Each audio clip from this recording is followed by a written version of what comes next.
So if you're in the market to buy a mirrorless camera, then you're in the right place. I've owned the Canon RP for over a year now, and I'm going to go through some of the best features about this camera that I've experienced in the past year. So this camera is for beginners usually, and for myself, I'm in the same category.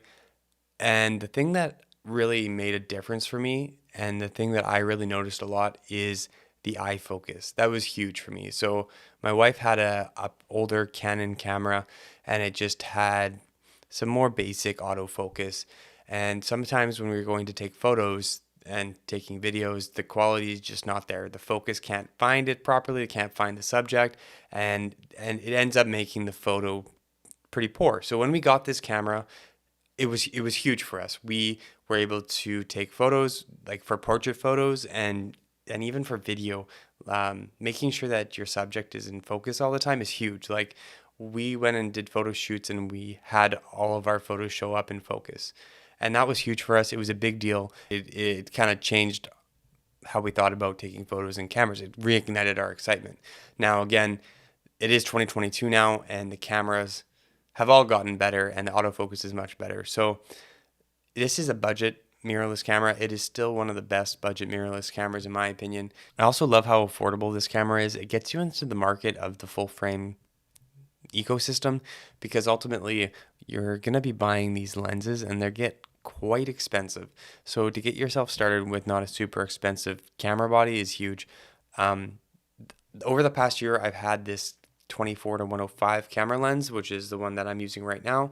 It has that f-stop 4, and as you can see, like, you can still see quite a bit of my background, and that's fine and stuff for these videos, but I would like to have that much better, and nothing I'm going to do is going to make that better other than buying new lenses, and those lenses get expensive. So having an affordable camera body is huge, so I can ultimately in the future keep buying new lenses, which ultimately improve the quality of my videos and photos. I'd say the photo and video quality of this camera is excellent for the price that you pay. People aren't going to really be able to notice the difference between this and a $5,000 camera unless you actually know cameras. But it did take me a while to get used to the settings. It's still taking me a while, especially for video, just dealing with all the manual settings. In a situation like this, I think I've dialed it in a little bit, but going outside and making sure that all of my settings are set up takes a little while. For photo, we usually keep it on a automatic setting for now, and then when we're doing more intense shoots, then we will do more manual stuff,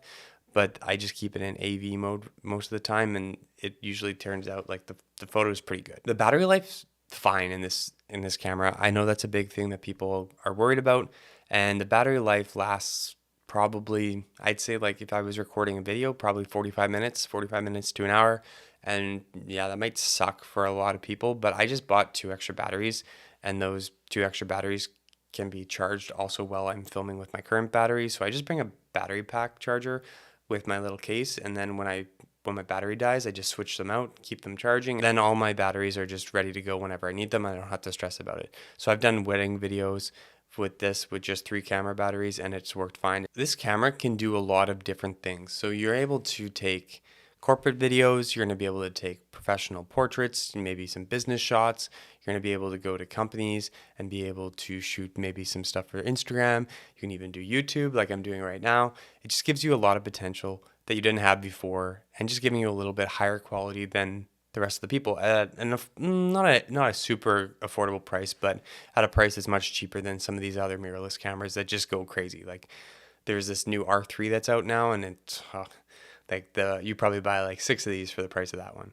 So yeah, another big thing with Canon is that it works really good for photo and for video. So my wife and I use it separately. So I use it mostly for video. She uses it mostly for photos, and she really enjoys using it, and I enjoy using the video. That's the main reason we bought Canon over Sony. Sony's kind of better for just strictly video, and it's awesome that we get to use one camera for multiple different purposes. The mirrorless camera capabilities lets Sarah take photos in the low light much better, which really is awesome because it just gives you so many more functionalities out of this camera, and yet again, at that affordable entry-level full-frame mirrorless camera price.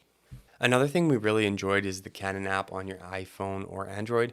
You're able to take photos and videos and be able to put them right to your phone instantly with an app. So you can just turn the Wi-Fi on the Canon RP, connect the app, make sure that you're on the right Wi-Fi network with it, and You can just sync your photos over. So if you ever need to use a photo quickly, then you can. You don't have to always go to your laptop and edit a photo up there, then export it, then drag it back onto your phone. So that really saves some time that way. And you can use it as a webcam. So that's really handy.